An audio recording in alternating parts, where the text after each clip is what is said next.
Robert L. Lynch is president and CEO of Americans for the Arts. With more than 30 years of experience in the arts industry, he's motivated by his personal mission to empower communities and leaders to advance the arts in society and in the lives of our citizens. In 1996, Mr. Lynch managed the successful merger of the National Assembly of Local Arts Agencies, where he'd spent 12 years as executive director, with the American Council for the Arts to form Americans for the Arts. Under his 26 years of leadership, the services and membership of Americans for the Arts have grown to more than 50 times their original size. He's personally reached audiences in over 1,000 locations spanning 49 states and more than a dozen nations, with diverse constituencies ranging from Native American tribal gatherings to the U.S. Armed Forces in Europe to the President of the United States. During his tenure at the Americans for the Arts, Mr. Lynch has overseen the mergers of the Arts and Business Council Incorporated and the Business Committee for the Arts into Americans for the Arts. He has also created the Americans for the Arts Action Fund and its connected Political Action Committee to establish arts-friendly public policy through engaging citizens to advocate for the arts and arts education. Bringing a national perspective to local arts issues, Mr. Lynch is a frequent commentator on the role of the arts in job creation and economic development, community engagement and revitalization, public policy, and private sector partnership. His writing's been featured in a number of publications, including most recently the New York Times, the Wall Street Journal, the Washington Post, the LA Times, and the Huffington Post. And he's appeared on National Public Radio, Crossfire, Larry King, Hannity and Colmes, and many other network and cable television and radio venues. Under his direction, Americans for the Arts has become a leader in documenting and articulating the key role played by the nonprofit arts and culture industry and their audiences in strengthening our nation's economy through its signature study of the economic impact of the nonprofit arts community, Arts and Economic Prosperity 4, as well as the latest study measuring the arts in communities, the National Arts Index. Together, these tools help communities better understand the breadth, depth, and character of this industry, whose consumer spending tops nearly $150 billion annually. Mr. Lynch currently serves on the U.S. Travel and Tourism Board, a position appointed by the U.S. Secretary of Commerce, as well as on the board of the Craft Emergency Relief Fund, the Arts Extension Institute, and the University of Massachusetts Amherst College of Humanities and Fine Arts Board. He's a member of the Executive Committee for United Voices for Education and is on the Advisory Council of the National Museum for Children in the Arts. Mr. Lynch earned a bachelor's degree in English from the University of Massachusetts Amherst. He plays the piano, the mandolin, and the guitar, and he lives in Washington, D.C. And this just in, some breaking news. Mr. Lynch was just named to the Nonprofit Times Power and Influence Top 50. This is company, yes. Quite good company also, along with Mr. Lynch, other appointees who will receive this honor at a gala event in September at the National Press Club include Bill Gates, Tim McSimon, president of the American Express Foundation, John Sefrin, CEO of the American Cancer Society, Rebecca Reimel, President and CEO of the Pew Charitable Trust. So you can see how important it is to have an artist in this company, someone who's advocating for the arts. So please join me in welcoming Robert Lynch.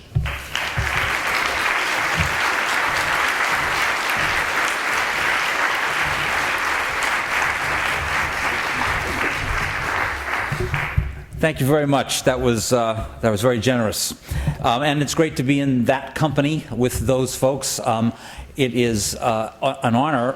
It's one of the only times an arts person has been included in that particular group, and I want those other foundations to know the value of the arts and the value of the work that you do, and so that's what I'll talk about when we have that dinner together. I want to say first that the Association for Theater and Higher Education has stood with us at Americans for the Arts on National Arts Advocacy Day for almost a decade now. You've been a partner in that work that we do on behalf of more resources for the arts in America.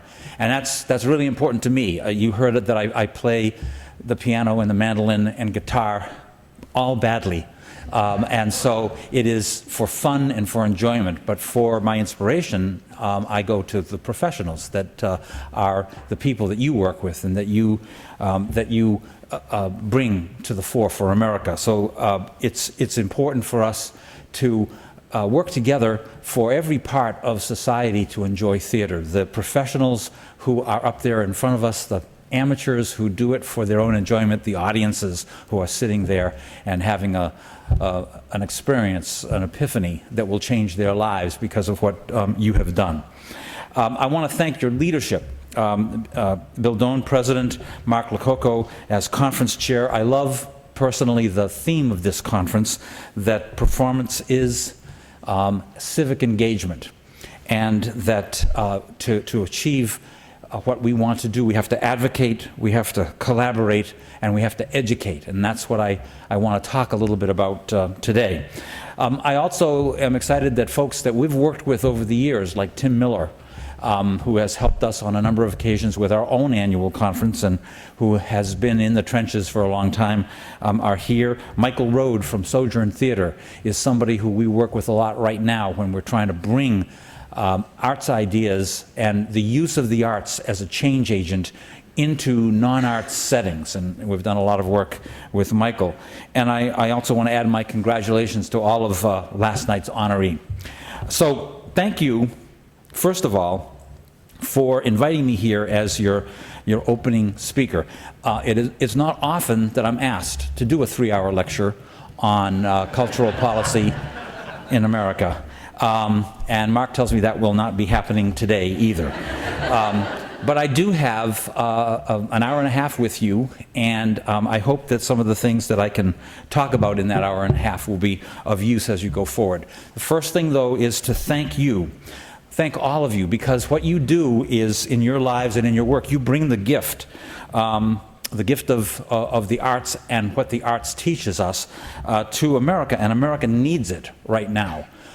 It's a secret weapon, I think, the arts and theater, a secret weapon that is part of the solution to many, many more of America's difficulties and problems.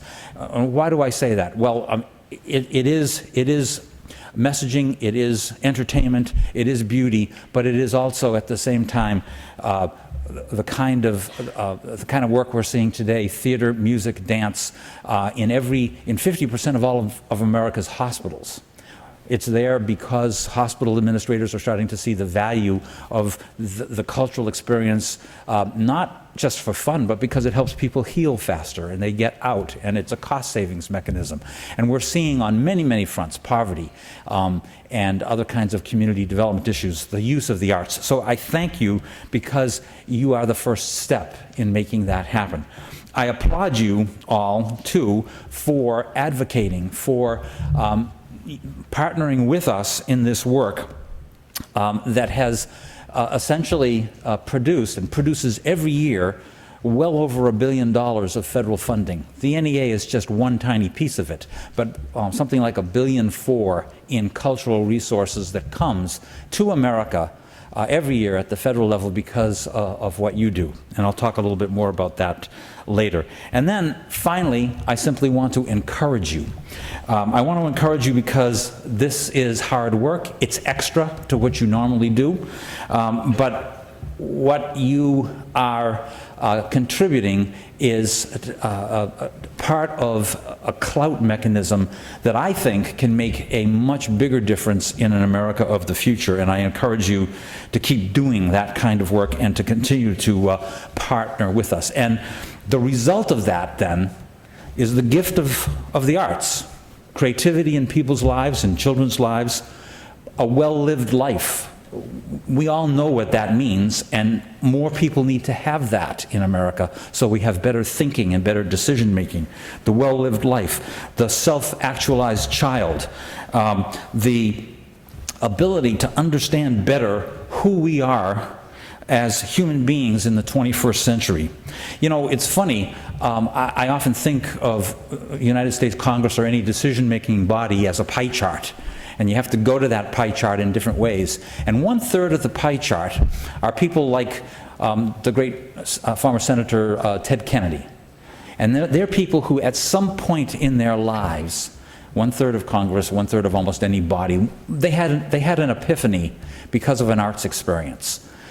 They were sitting in a theater or a music setting, and something happened that made them think differently about themselves. For me, it actually happened in high school. I went to a Jesuit high school, and I went to 8 years of nuns before that. Thank you. And no arts. We had no arts in the curriculum in those 12 years, except in high school we did get to read the Aeneid in Latin. But I went to a movie. I'd been to many movies before, but I went to a movie, The Heart is a Lonely Hunter, the original one with Alan Arkin. And there's a moment in that movie when Alan Arkin, who is deaf, his best friend dies, who is also deaf.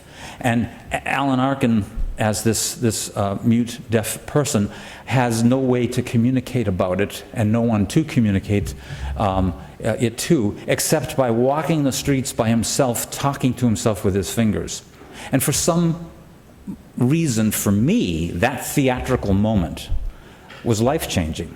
It made me think differently about who I am and everything that I would do afterwards. So that's part of, I think, the result of the kinds of things that you all here can do and do. And you are doing it with the next generation of leaders in our country. I have this great opportunity to work with several organizations, one called Young Arts, out of Miami, the National Foundation for the Advancement of the Arts, and it scours the country every year for high school seniors who are the best in theater, in dance, in music, and it trains them and helps them with their careers, and 20 of them come here every year and become presidential scholars, meet the president, and get medals. And I, seeing this, relentlessly mine that group of people and take them with me on advocacy trips, or if I want to make a case to a non-arts audience. And if you think of 1,000 mayors sitting out there in front of me, or 1,000 business CEOs, or 1,000 foundation leaders who are not necessarily interested in the arts and who actually say things like, we need to pay more attention to important charitable areas like groups dealing with poverty, or race issues, or housing, and not rich people's issues like the arts. These are intelligent people who head up foundations saying this kind of thing, and my job is to often infiltrate that and make them think differently. Well, there's nothing better than me bringing Kate Davis, the young bass player who was there, or the spoken word artist at the bottom left, who is our intern this summer, and take this group of young people, molded eventually by you as well, and make the case through their art, through their performance, and through their work.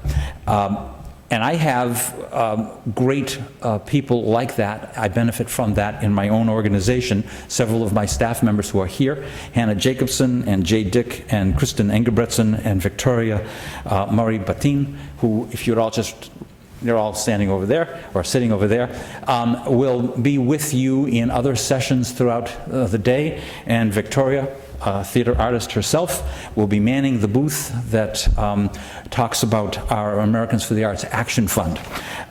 So you can have dialogue with them about the kinds of work that I'm talking about here. Now, I think that it's critical and exciting for me to be here with you and share this concept of passion for the arts and for what you do, bringing the arts to people. Many for the first time, many of them very young people. You not only delight and engage, but it is your work that often creates for people the great memories of their lives. the great moments, eventually, because of your work, of their childhoods. Walt Whitman said, "I hear America singing." And literally, today, 28.5 million of us sing in choruses. Well over half of the American public participate in the arts in some way. And in the work that you do, you present, sometimes you make art, sometimes you teach art, theater all the time, and along the way, through that work, you build teams, you foster creativity, you teach skills that young people need to survive, you help make community, and this is critical to the America of the future. Now, I live here in Washington, D.C., and this is not my favorite forum for presentation. I like to present with no charts and no slides out of town so that I could speak to you unencumbered by accuracy or fact, and then slip back to the nation's capital, which is our custom here in Washington. But today, I'm held to truth because I have slides.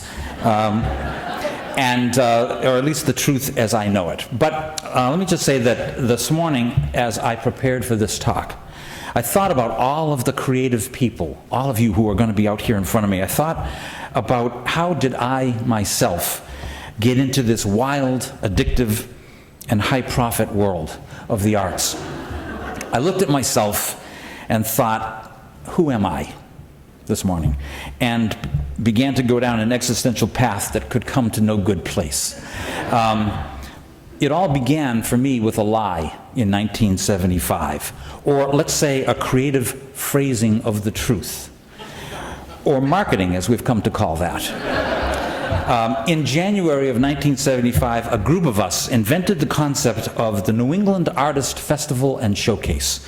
And we called it New England's largest gathering of artists, craftspeople, performers, and other creators. And of course, it hadn't happened yet.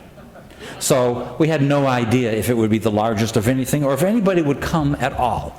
But in rural Western Massachusetts, 1975, 20,000 people showed up for this festival. It was my first crisis in arts administration and marketing because we had sold the tickets for 99 cents apiece, and every rural New Englander wanted their penny.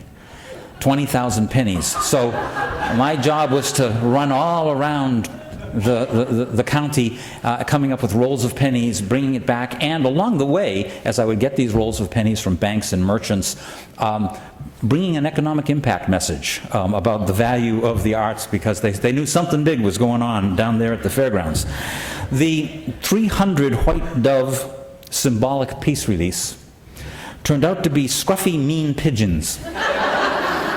They flew up 20 feet and then proceeded to land and relieve themselves on all of the craft booths. The volunteer security force, and I'll pause there because there's certain juxtapositions of words that we have to be very careful about, and volunteer security is one of them. They showed up in combat fatigues, white riot helmets, and they had billy clubs, very eager. And this was not the community family image that we were actually going for. And my first foray into advocacy, the hot air balloon promotion in May in New England, made it, which I learned is not a good idea, it made it 10 feet into the air with a waving, smiling mayor of Northampton, Massachusetts, in front of a TV camera and a couple of radio stations, and then came crashing down sidewards with an unexpected gust of wind, dragging the basket and his honor 100 yards across the 3 county fairgrounds and over 2 Smith College interns. I was completely hooked. The arts, the energy, the excitement, a career in But by mid-afternoon, when all of the big problems had been solved and each food vendor was finally sure that his or her space was not the absolutely worst possible traffic location, and that a personal vendetta had not been taken out on that person, when the crowd was happily massed and they were viewing art exhibits and craft booths, and 5 stages were alive with theater or sound or poetry, there was a moment of coming together, a moment of connection, a moment of community that I had never experienced before. Another epiphany, another example of how the arts make our lives and our towns better. So with that, I launched into thinking about the work that I do today. My job is to work for more resources for the arts and for arts education in America, as is part of the work that you all do as well. It cannot be done alone. That work cannot be done alone. We're in this together. It takes a team. It takes working in tandem. Now, my path to get there was a bit different. My mother wanted me to be a dentist. My dad wanted me to be a lawyer. I chose creative writing, specializing in poetry, stemming probably from that Aeneid experience. Specializing in poetry where the big bucks are. Got out of college, I discovered all the poet jobs were taken. And tried a few other things, but I did discover in that process that poems are powerful too, just like theater, just like music can be, just like the things that these kids help me bring to various settings. And here's one, a very brief one, written by the poet William Carlos Williams. Very brief. He said this: "It is difficult to get the news from poems, yet men die miserably each day for lack of what is found there." For lack of what is found in poetry or art. Art is important, and America, sometimes reluctantly, even very often unknowingly, thinks so too. The Wall Street Journal has come forward and called America a nation of culture. If the Wall Street Journal says it, come on. So what are their measures? Well, they say that public radio stations more than tripled in a 10-year period. 82% of our public receive high school diplomas versus 33% in 1950. College degrees, well over 23%, up from 6% in 1950. But the big one, U.S. consumption of red table wine is up 150% in the last 10 years. Those wine and cheese receptions that you do, hugely important to the American economy, so keep that up. But it took us 38,000 years to get there. It goes all the way back to cave art. And if you think about cave art and the art of so many thousands of years ago, there were a lot of concepts born there, like the phrase, "your cave or mine," for example, right there. First public artists, probably the first theater around that campfire in that stage setting. The first critics, I'm sure, came forward in this time period. The first philanthropists and fundraisers. Somebody went out and got the meat and killed the animals so that they could come back and enjoy this, and that person didn't have to go. Destination marketing was born here. Corporate relocation, very likely, cultural tourism, and finally, the field of consulting. All of that then. But think about it. There are a lot of things that have been in our blood since the beginning. And that is something that we need to think about when we think about the arts. It's not something new. It's not something extra. It's been there for a long time. It was there 7,000 years ago when these pieces of art were constructed, these pyramids. And in this particular case, the art was actually helping local leaders with their problems way back then. In the movie version, these were built entirely by slaves and were simply monuments to the grandeur of leaders of the time. And there are leaders today that would love to have something like that built for them. But in fact, they were also creative public works projects. These projects put to work agrarian workers in the off-season, a very practical solution for the day, using the arts in an easily, in a way, in a very early creative economy, and leaving behind, in the wake of that problem solving, inspiration, beauty, mystery, and art in the bargain. You go to 500 BC, and you find the first arts council in America, or not in America, on the globe. Oh, there is one of these in America down in Nashville, but this is the actual one over in Greece. But you skip forward to 500 BC, and you see that this particular creative economy invested in the arts in a big way, and used the arts, used design, used sculpture, used arts education to build magnificent monuments like the Parthenon. Theater as we know it was in part invented on this hill, and so was democracy, and that took leadership. It took people understanding how to push forward a new concept that wasn't always popular. Some of the writings that we have from that time period regarding Pericles, the Barack Obama of his day,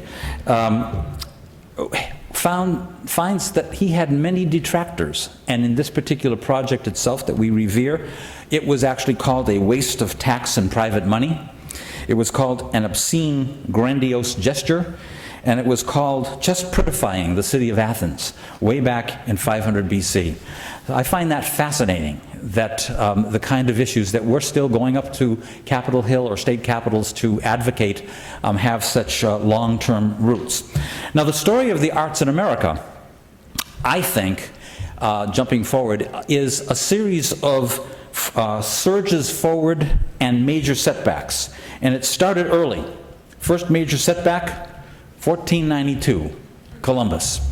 But if you think about it, the Native American community prior to Columbus, the Native American community and Aboriginal communities in general, kind of have it together related to art and culture because it's part of everything. It's part of housing and clothing and cooking and ritual.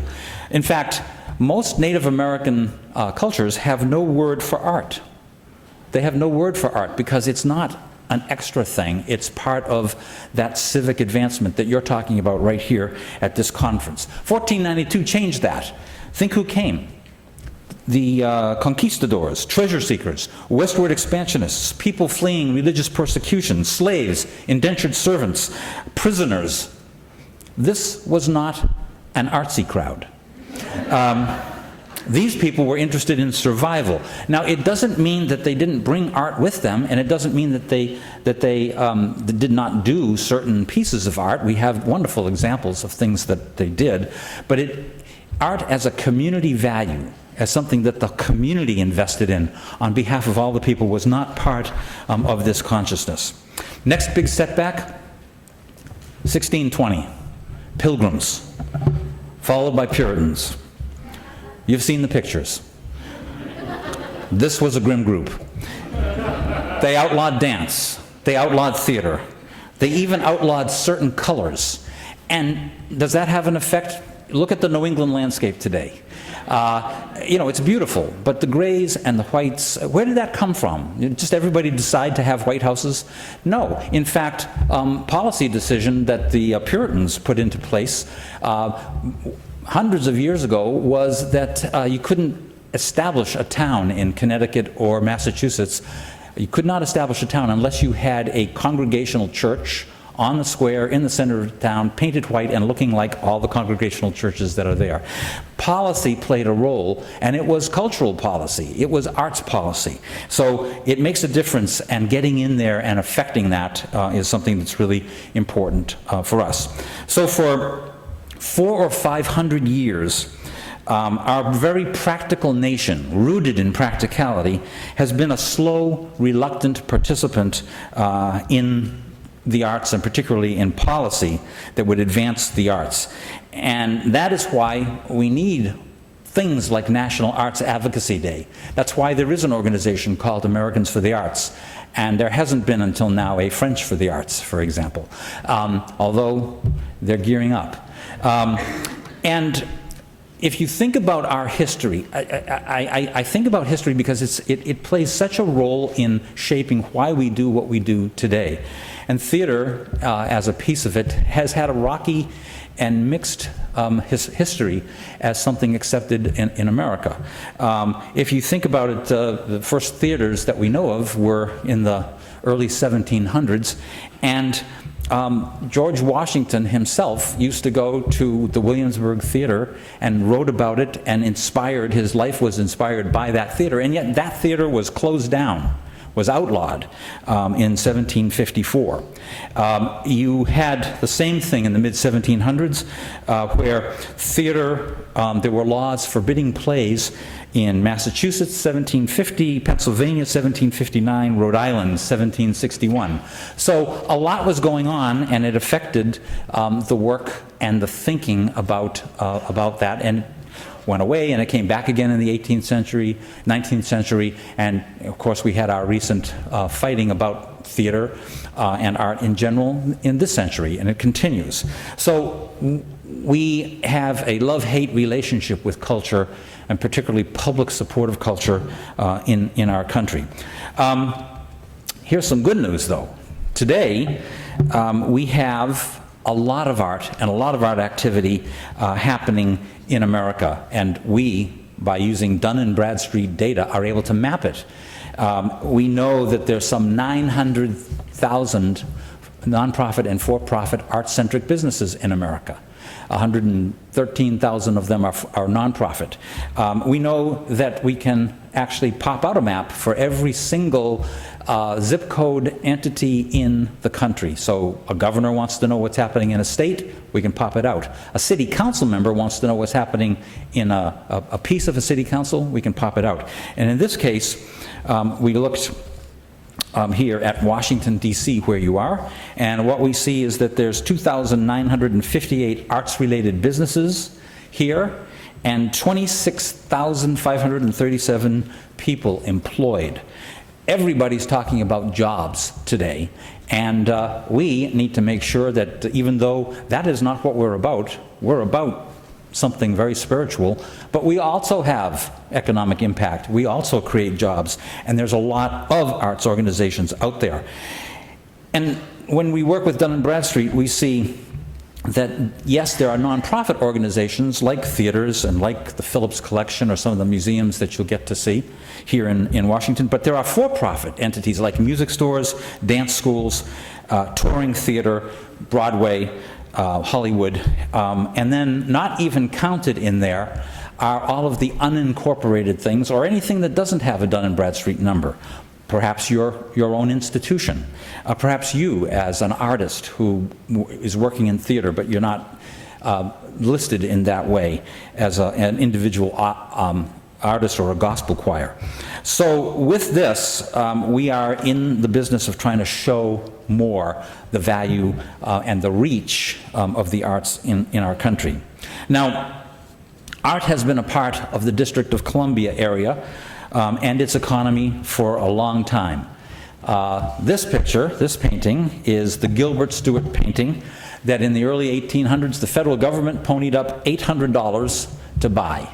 And in 1812, when the White House was burnt to the ground, War of 1812, this is the one thing that Dolly Madison grabbed, the one thing that she thought was important, the thing that she thought symbolized our nation, and that she took out and left a dinner table set for 40. That was how fast it happened. The dinner table was set for 40 people. They were going to have dinner that evening. She ran out. And the architectural symbol, art as well, the White House was the thing that was burnt to the ground.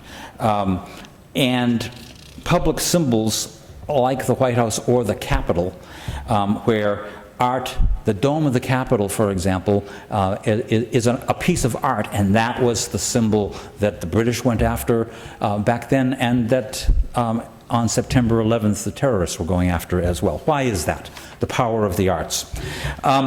George Washington was very interesting as a theater person. Here's something that people don't know. You might know it, but a lot of people don't know that George Washington not only loved theater, but he used theater in a variety of ways to advance military objectives. He commissioned a play, Addison's Cato, at Valley Forge to inspire the troops. And of course, at the same time, John Adams was talking about the fact that in a letter to Abigail, he must study war so that his children could study science and technology so that their children today could study the arts and theater and dance and porcelain and so on. But this idea of the arts sometimes is a secret. It's a secret too well kept. So, for example, this, staying on the George Washington theme, is a piece of art. It is a sculpture, and it was a sketch first. It was done here in Washington, D.C., but we know it as the Purple Heart. We know it as a medal. We don't think of it as art. And this happens all too often. Many of you flew into National Airport. National Airport is a magnificent arts destination with public art everywhere that makes the port of entry to Washington, D.C. welcome. It's done through art. We see this kind of need to point out the obvious, that art is part of our community development, that this travel industry board that I am on now, I'm the only arts person on the board. The other people are CEOs of airlines or CEOs of Amtrak or people like that.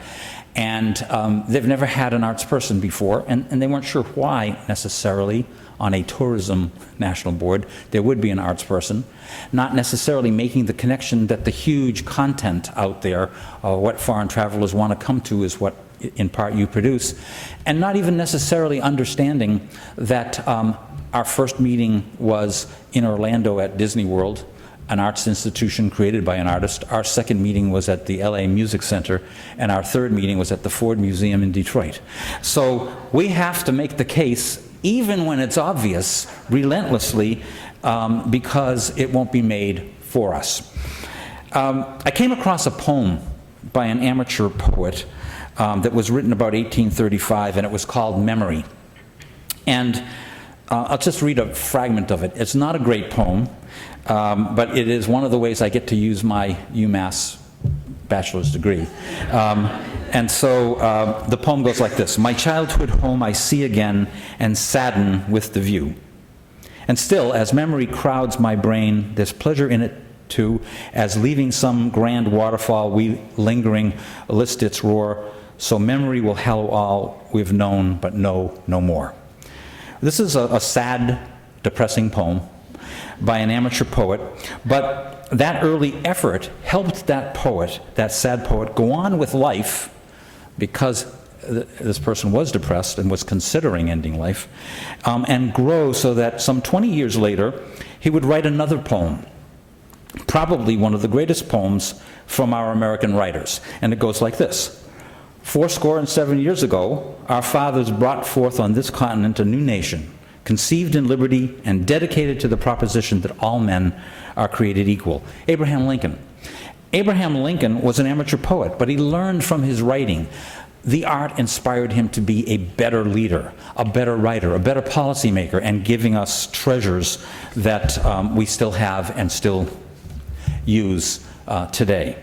And just a couple more examples of the surprising nature of art. This is not a tank. It looks like a tank, but it's not a tank. This, in World War II, is an inflatable tank. And it was created by a division of the United States Army, the 23rd Special Forces of the United States Army in World War II, made up entirely of artists. And nobody knows it existed. Made up entirely of visual artists, theater artists, sound engineers, costume people, and what they had as their purpose was to create disinformation through art. One United States Army general of the time said that in one battle alone, the things that this group of artists, this division of artists did, distracted enemy movement such that 10,000 American lives were saved in a battle that was won because the American forces were able to come in a different way and win the battle. The United States Army is the biggest employer of artists in America. A lot of people don't know that. Even today, with recreation center personnel in craft and music and theater, in concerts, in bands, in a variety of ways, they get it. They see ritual and medals and ceremony and the value of the arts as something that, that is important to morale and performance. One of those generals that I worked with is now on our board of directors, and he was my witness to Congress 2 years ago. We put together witnesses every year. We bring them to Congress. The Congress expects Bob Lynch to say, we need more money for the arts. They don't expect General Nolan Bivens, Brigadier General just retired, to say, the arts are a national security priority. The arts are a national security priority because I don't want a single one of my troops to go into a situation and lose their life that could have been changed, the thinking, the diplomacy, because an arts person or an arts group had been there first and had created dialogue and had gotten people talking.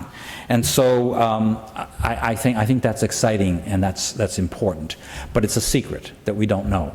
And I learned this actually by happenstance because this was classified until 1998. Our government thought this was so powerful. I learned it from one of the greatest visual artists in America today, Ellsworth Kelly, who was one of those artists in that division. Ellsworth Kelly, who is makes a fortune from his art today, was on that in that division and was able to proudly participate as an artist to the national effort. Now, what do we want out of all of this today? Whoops. We want every community to get something. Every community, in my opinion, should have theater and dance and music and visual arts and media arts and literary arts in their lives as a right. Every school should have the same things. In fact, the overarching vision of Americans for the Arts, what we say at the top of our work, is all of the arts, all of the people. One way or the other, not all of the arts as professional aspect of people's lives, but all of the arts in some way in everyone's life.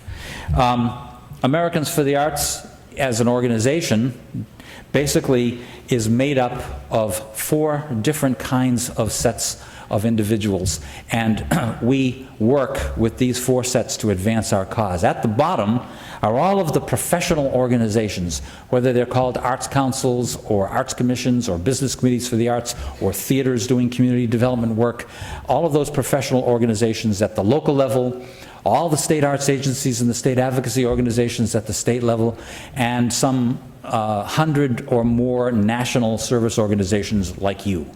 And that core helps us figure out the policies that we want to advance. But in order to advance them, we need help. We need, at the top, something that we launched called the Americans for the Arts Action Fund. And we now have, that says 100,000, we have some 300,000 citizens who we connect with in various ways and try to get to take action when a particular issue comes up. We make it really simple for them. And we have about 40,000 of them who are official members of the Americans for the Arts Action Fund. It's free to be a member, but a lot of people, just because they get our information, think they're a member. So that's why Victoria is here at her table to help everybody be a free member, and ideally get 10 other people, get students, get everybody in America who loves the arts to be part of this, so that we can simply, for free, send them a message that says, take action today on this particular issue.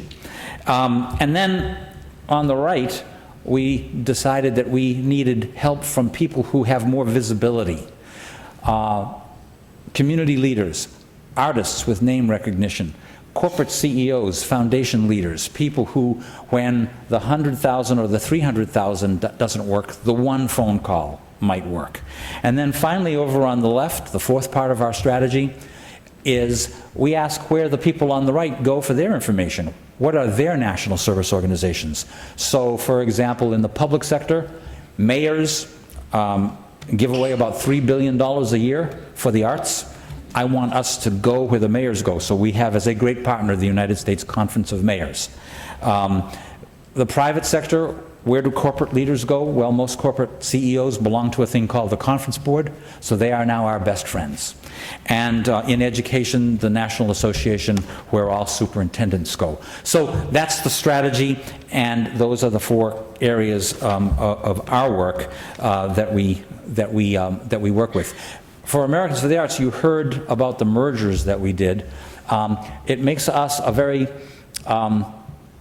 an organization that constantly goes around this circle in different ways with public sector or private sector assets. We're always trying to get to the top of that circle. We want to get something done. We want a law passed. We want a local community to have more money. And the tools that we need are research, like our economic impact study, partners like the U.S. Conference of Mayors, training like you're getting here and that we try to do in our work, visibility, and I'm going to show you some things later that gives a background story, so we're constantly not keeping the greatest secret of the arts in America a secret. And then finally, advocacy itself. The background to advocacy itself, where you actually ask for something. Actually, I should clarify that. Advocacy is not really asking for something specific. That's called lobbying. Advocacy, in essence, is pleading the cause, from the Latin. But the idea, I call advocacy, for people who are afraid of that word, decision-maker education. You're simply educating decision makers about the values of the arts. But when you actually want them to vote a certain way on a certain day, that's called lobbying. And every nonprofit organization is allowed to do it. You're allowed to spend a significant amount, or actually it's called an insignificant amount, but roughly 5% of your budget on it.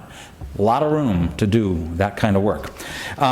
We have become somewhat, through all these mergers, schizophrenic, because we are Americans for the Arts, but these are all the brands through which we target, market different audiences. And so some people might know us only through the Business Committee for the Arts, and others might know us only through the State Arts Advocate Network that Jay runs. But that is, and you may actually know us in different ways yourselves, and that's one of the things that we're dealing with right now. So for me, to get to this state of schizophrenia, it had already been a tough and rocky arts road. Some of you here, a few of you know that I was actually a musically abused child. Day 1, first grade, Sister Mary Felicitas, and she said, "You may not begin eating until the music begins." John Philip Sousa, The Stars and Stripes Forever, 8 years. It was an 8-year festival from hell. One song and the same food vendor, Mom. And artistically, it did not get any better. At the age of 10, at the school talent show, I was forced to stand before an audience of all my school peers and their moms and dads and sing Oklahoma and Oh What a Beautiful Morning a cappella. I've never forgotten that experience. And one bit of revenge for that was at the age of 11, I turned to literature. I wrote the Roy Rogers Win a T-shirt contest winning entry. And I wrote that I had to sell painted seashells on the streets as ashtrays for extra money for the family. The needing extra money part was not true. I won the contest. And my winning, I felt, was appropriate suburban humiliation for my parents for what they had done to me regarding Oklahoma. But it was also the first time that I realized the close relationship between fiction and grant writing. And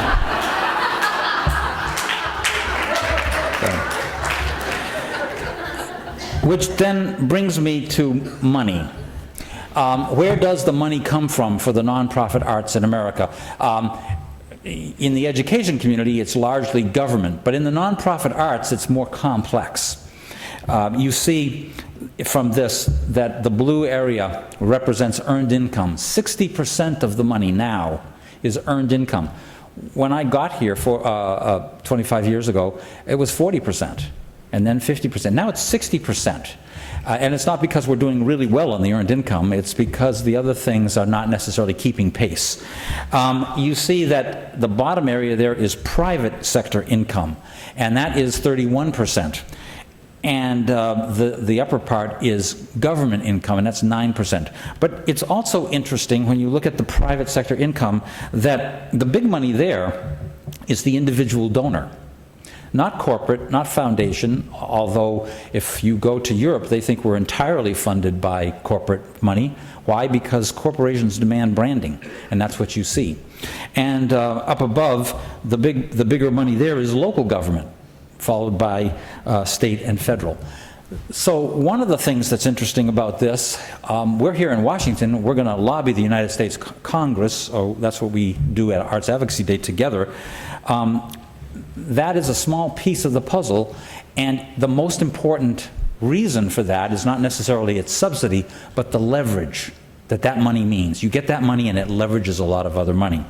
But at the same time, the big money is local. Down below, the big money is individuals, local, and earned income is largely local, except for tourism money. So it kind of gives people a sense of priority as to where, in terms of their actual work, they might, their development work, they might want to put priorities. It is why we do things like a National Arts Marketing Conference now, every fall this year in Charlotte. When we look at the government money, we see trends in government money that are interesting.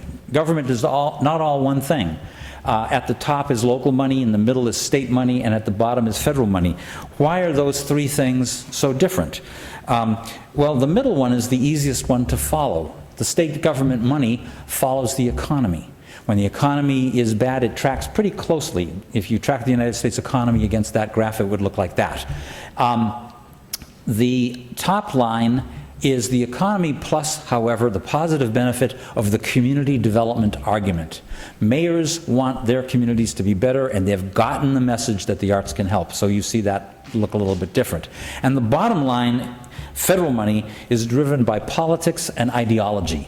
The dip over on the far left was the Newt Gingrich Congress, and 40% of the money was lost at that particular time. Now, we, in advocating, look at and track how everybody votes on all of these issues. Every year when we do Arts Advocacy Day, we come forward with this book.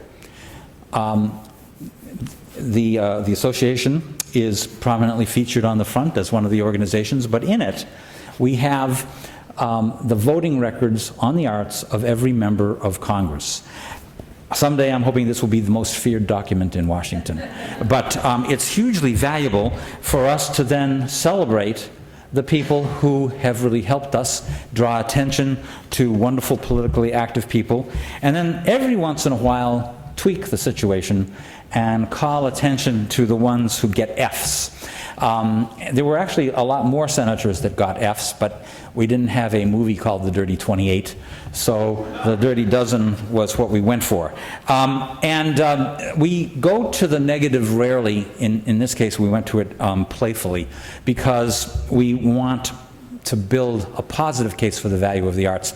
But at the same time, we have to show that we have some clout and some impact, and so doing these kinds of things becomes important. At the federal level, at the state level as well.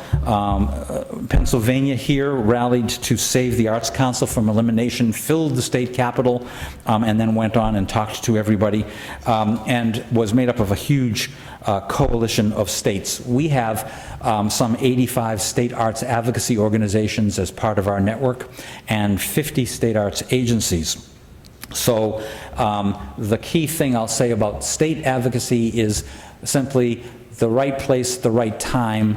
It's usually not the big splashy event, but the one-on-one connection with a particular decision maker. And then at the local level, you have the constant dialogue with a mayor, a city council, a city manager, and some very, very, obviously the big money is there, some very, very big payoffs. One argument is the value of the arts, but what do they care about at the local level?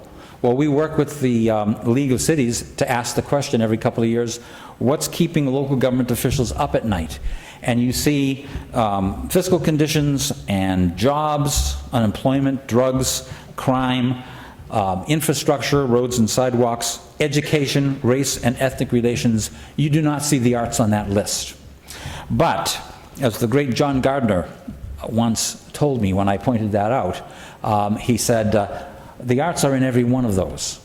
You just need to make the case that you are part of the solution to that set of issues and show how the arts can make a difference, and you will be able to unlock not only the arts money, but other pieces of government dollars. The federal appropriation process is very complex. There's many parts to it. I'm just putting this complex slide up here to show you how complex it is. We have to go to all these different branches of government that we do with you in order to get the White House, the House of Representatives, the Senate to agree on issues. And the issues that we bring that are in that blue book that I talked about, or that I held up, are issues of money for the National Endowment for the Arts and the Museum, Institute of Museum and Library Services, and the National Endowment for the Humanities, and for the Department of Education. And then issues themselves, like finding more research and getting more research on the role of the arts in solving problems like healthcare, and getting more international cultural diplomacy using theater and using dance going. Now, this is not always easy doing this kind of work, and in the last years we find ourselves often in a battle situation, and I'm going to show you a 2-minute clip of a battle situation from the last big arts wars, when Tim Miller was fighting the fight and Mapplethorpe and Serrano were under attack. And the exciting thing for an organization like ours is that's the time when all the television stations call. When we have good news, they don't call, but when there's bad news, they call. And I was asked to go on a show that's not here anymore called Crossfire.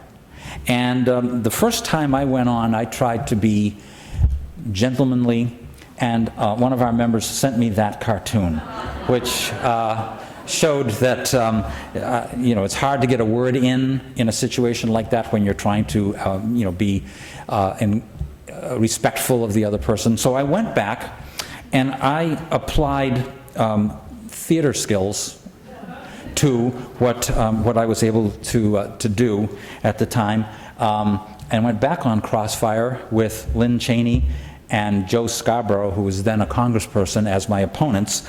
And I changed everything. I tried to wear the right costume. I tried to not breathe and just talk. I tried to lean forward in a sort of a more aggressive situation. I brought props with me, including my grandfather's Constitution, the Bible, and a reef of 2,000 National Endowment for the Arts grants in a big 1-pound block. And so if we could just show that clip. This is, I had dark hair back then, but this is what happened. The House has lowered the curtain on funding for the arts. Should the Senate be its saving patron? From Washington, Crossfire Sunday. On the left, Bob Beckel. On the right, Lynn Cheney. In the Crossfire, Congressman Joe Scarborough, a Republican from Florida, and Bob Lynch, President and CEO of Americans for the Arts. Do you really understand why people get furious when the NEA did, as it did recently, funded a publisher that published a book full of things, incest was in there, child sex? I mean, do you understand why it makes people apoplectic? I absolutely understand why people are made apoplectic by fake statistics and phony, trumped-up examples, as you've just done and as you've done, Congressman. The examples that continually get used here are examples of things that either never were funded by the National Endowment for the Arts or are a decade old. Well, let's talk about the publisher. You didn't fund the publisher. It's a big disservice to the American people out there, what you're doing, when you continue to use these kinds of things. Did you not the publisher that you're, well, first of all, I'm not at the NEA. I understand. I'm a citizen here as well. And the publisher, I have the entire 1,880 grants for the NEA. I'd like you to find the pornography and the blasphemy and show it to me. Did the NEA And I don't believe they did. Did the NEA fund the publisher? Yes, the NEA funded the publisher. I don't think we have time to look through this right now, but if you did look through this, You never have the time to look through it, Congressman. can I take this with me? I would love you and send it back to me and show me the pornography that you're talking about. Is Women Making Movies in here? Women Making Movies is a grant that was made to an organization that funded one movie that there is some difficulty about. I don't know if you've seen the movie. Have you seen that one? Yeah, and let me tell you. No, have you seen it? Yes, I have. And not the whole movie. You've seen the whole movie? But Okay, so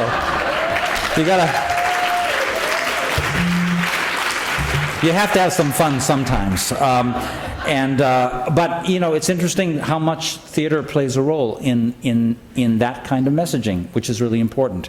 And the Constitution, for example, my grandfather's copy, which I still carry with me, interestingly, most people don't know this, because you'll have Tea Party people saying only what's in the Constitution. Well, Article 1, Section 8, that the Congress can provide for appropriations for the general welfare and promote the progress of science and the useful arts, securing for authors and inventors' rights. And the useful arts back then was many things, including things that that we do today in theater and music and other areas. And so we have things to build on that people don't know about. We are taking this now into Arts Vote 2012, where we're working with we did work with all of the presidential candidates, Republican this time, one Democrat candidate, and try to get statements from them about where they stand on the arts. There's not really good news this time. They're all against it. But interestingly, we keep going after that because their positions keep changing. So Mitt Romney's position was he wanted to eliminate all the federal agencies for the arts. Good news, now he only wants to eliminate the money for those agencies. The agencies he thinks can still be there. So what will happen in any political situation, the most telling thing that happened, I think, in the campaign was when one of his aides slipped and said, it's like an Etch-a-Sketch. We keep changing every time, recalibrating every time there's a new piece of the election. So on that side, he'll tack more toward what his position had been as a governor. But it's still not great for us in the arts. We need to make more positions. And that's why we are going to the Democratic Convention and bringing a program there, and the Republican Convention and bringing a program there. And when we do that, we'll gather together 400 delegates in each situation, and we will talk about cultural issues, and we will bring people. Last time we had John Legend at our Democratic gathering, and we had John Rich, country music artist, at our Republican gathering, and we had folks, governors and mayors from both sides.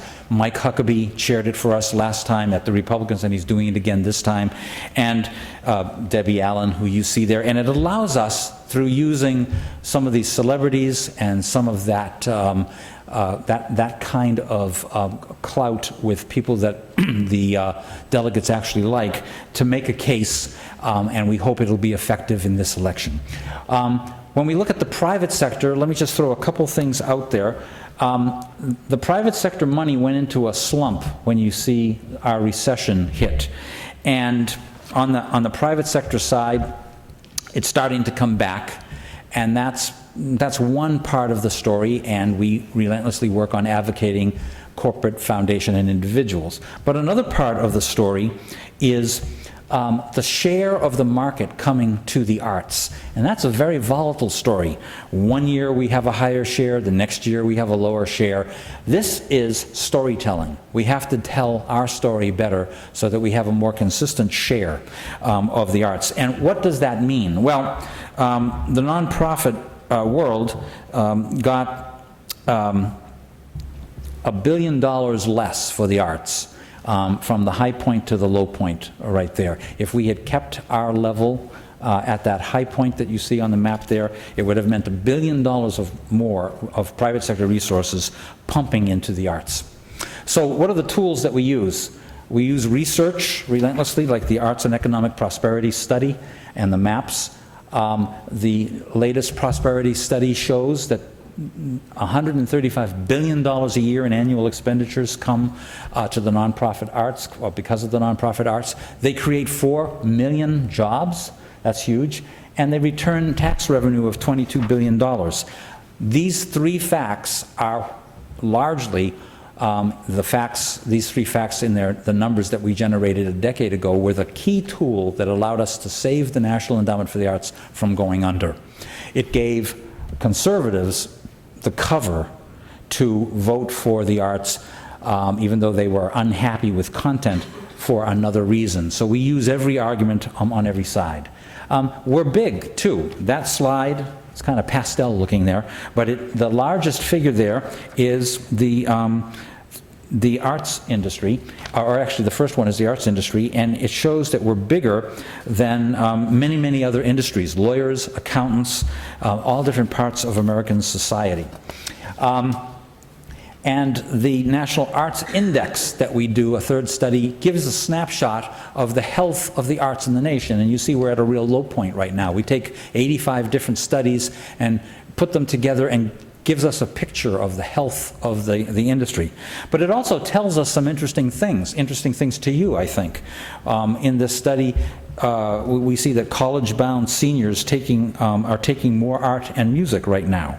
It's grown over the past decade from 15% to 20%. We see that more college art degrees are conferred annually now, 75,000 to 129,000 over the past dozen years. And we see that Americans are seeking much more personal engagement in arts participation. They want to do more rather than just see more. Business giving to the arts has slipped by 14% over the last 3 years.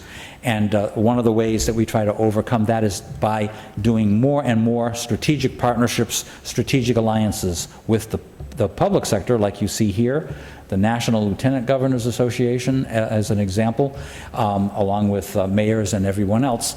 And lieutenant governors are a good example. Jay goes to all of their meetings. We give awards to them. We're not crowded because not a lot of people are trying to get to the lieutenant governor's meeting. But 30% of sitting governors were once a lieutenant governor, and we know them all. And so that's a strategic alliance value. And on the private sector, we try to infiltrate these organizations and get them to do more related to the arts, and often bring artists, as I said at the beginning. We invent our own forums. We have the privilege of working with Robert Redford and creating a forum every fall where we bring 30 leaders who are non-arts leaders, and we try to get them to know the arts a little better. And we use recognition relentlessly. In this case, the U.S. Conference of Mayors, about 4 years ago, we gave an award to Governor Schwarzenegger. Everybody around him to the left is an elected official. Kerry Washington and Hill Harper, artists to the right, actors.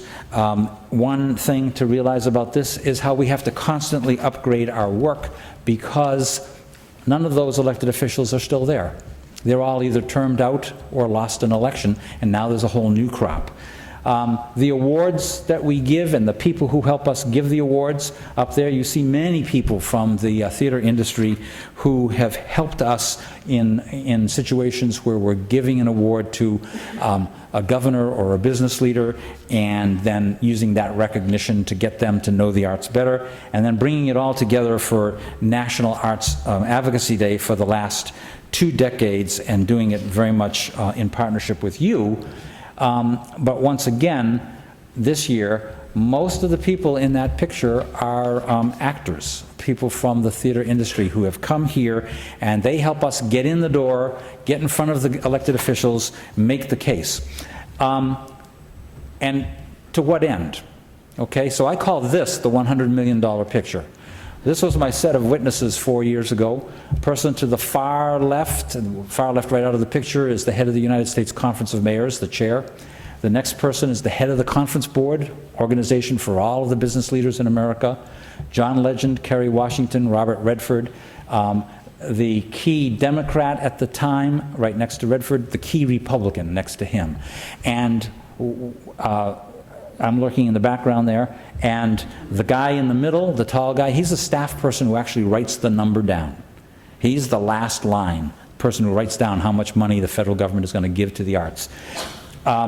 This set of witnesses helped us generate $25 million for the National Endowment for the Arts over a 2-year period, $25 million for the National Endowment for the Humanities, and $50 million in the jobs bill.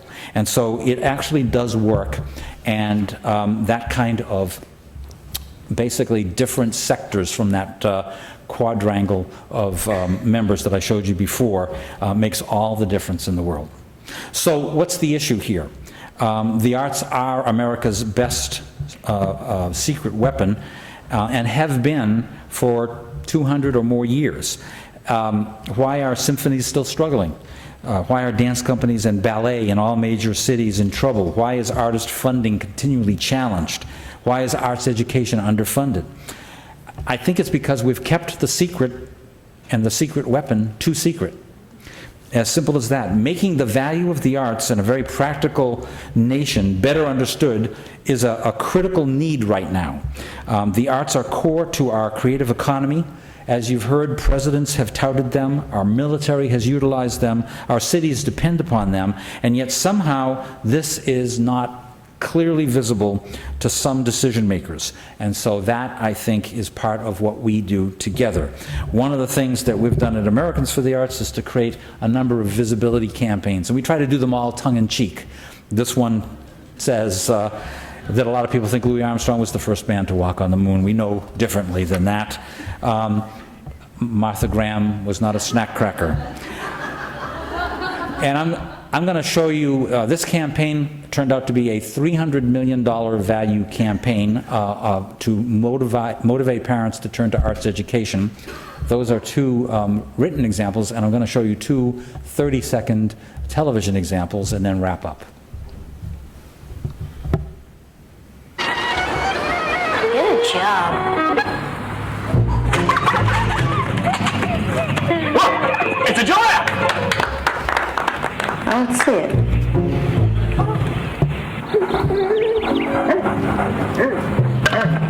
The less art kids get, the more it shows. Are yours getting enough? Art. Ask for more. AmericansForTheArts.org. That's Alec Baldwin's voice. You probably... Plastic ones last longer.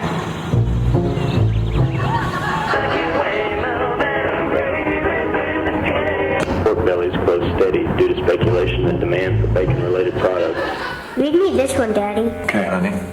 The less art kids get, the more it shows. Are yours getting enough? Art. Ask for more. AmericansForTheArts.org. So there you have my story of creativity and what is happening with the arts and arts support in America. For me, it's a great honor to lead Americans for the Arts, and it takes me to wonderful places all around the country, your communities perhaps. In Chicago, I flew in, took a long taxi ride to the furthest end of a huge multi-ethnic neighborhood to a church where this conference was taking place. I had on a dark suit, dark bag, and the driver said, "I see that you are a man of the cloth. And so, Reverend, no charge." And I thought, what have I learned from Sister Felicitas and the Jesuits and Jesse Helms? And I leaned forward and said humbly, "Bless you, my son." I often remind myself of something I read once in Parade magazine, which is a very important research tool for, and it was, what do these things have in common? The election of Thomas Jefferson, the election of Rutherford B. Hayes, the beheading of Charles I of England, and the U.S. draft. What do they have in common? And the answer is they all happened by one vote. One vote. Particularly troubling for Charles I. You can have an effect. That's the key message there. You can have an effect. This organization can have a huge effect. The people in this room could change a vote. The one person, however, can still make a difference because the margins are so slim these days in so many decisions and elections. There's a book that I love. It's called How the Irish Saved Civilization. Right. Okay. It points out great truths, like how the Irish invented the term, well, yes and no. And that is because, and this is the truth, there's no word for yes or no in Gaelic. But more importantly, it points out how the Irish monks kept thought alive and art and literature from being destroyed in the Dark Ages. Whether we like it or not, we here, you here in this room, are the pathways and the gateways to thought in the 21st century. What you bring is what people will get, and there's nothing more important than that. And it leads to a better child, and a better town, and a better America, and maybe even a better world. A number of years ago, a friend of mine was running for President of the United States, the Greek-American Paul Tsongas, wonderful man. I proudly alluded to the fact that I had taken Greek in high school. He lost, and then I was able to admit I had had only a day and a half. But like any arts administrator, I came away not with a language, but with a good quote. And the quote was the oath of the Athenian citizen. We pledge to transmit this city, not the same as, but better than, not as beautiful as, but more beautiful than when it was transmitted to us. This is a great part of the mission of the arts in America today, the art itself and what the art can do for our country. I feel it, I've seen it in this group, I've heard it, I see it in your agenda here. The arts are important, theater is important, you are all important, you are powerful, much more than you know. You are the future, and you're not alone. Thank you.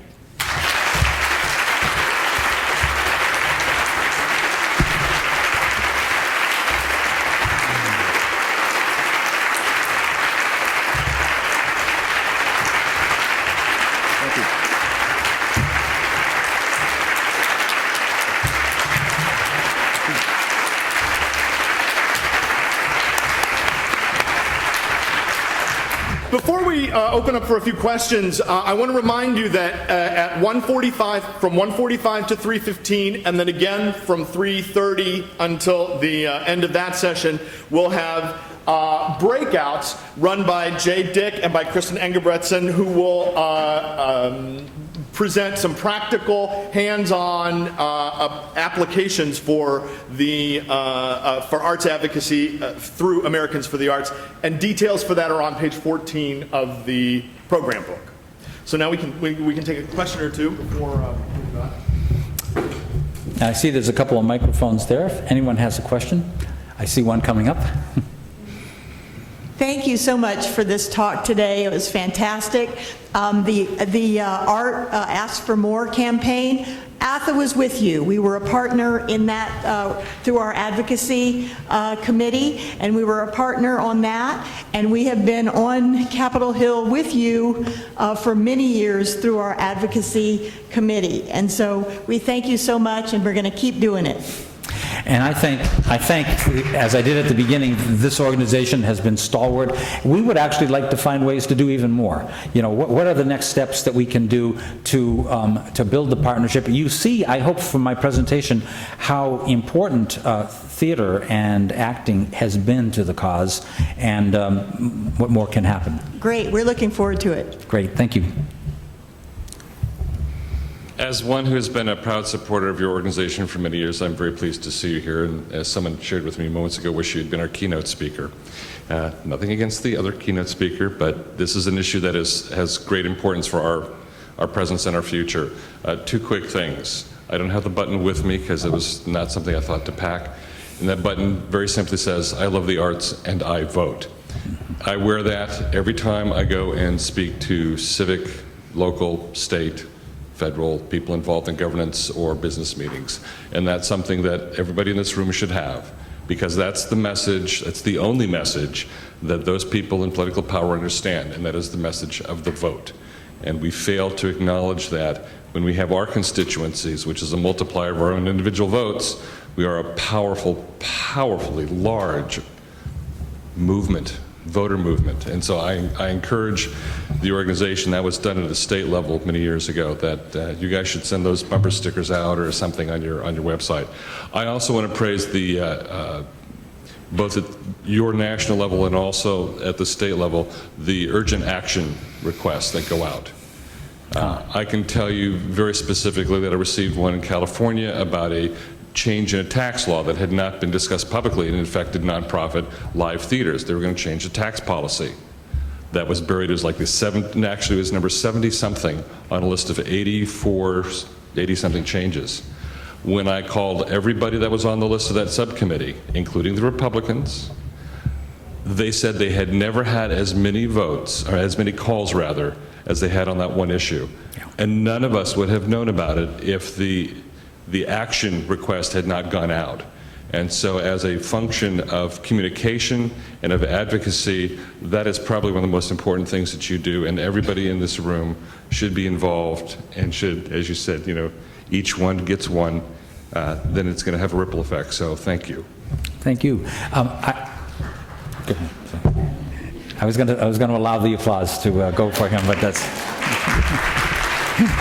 I just want to say a couple of things that you sparked. First of all, exactly what you're talking about is what can happen out at the desk that Victoria is manning, because in order to get those messages, all you have to do is sign up, free. The interesting thing now about that is that when that success happened and some of the earlier successes that we had, we only were communicating with 100,000 people. Now we're communicating with 300,000 people, and if I can get it up to 1 million or more, think of what would happen differently. Just think of the numbers. I'll use a different example than that state example. I had put up there before a screen that showed 4 kinds of members who we work with: professionals, citizens, community leaders, artists, and strategic alliances. When we went after the $50 million for the jobs bill, nobody thought we could get it. No, you know, the arts, we're not truckers, you know, we're not steel mill operators. How are we going to get that kind of money?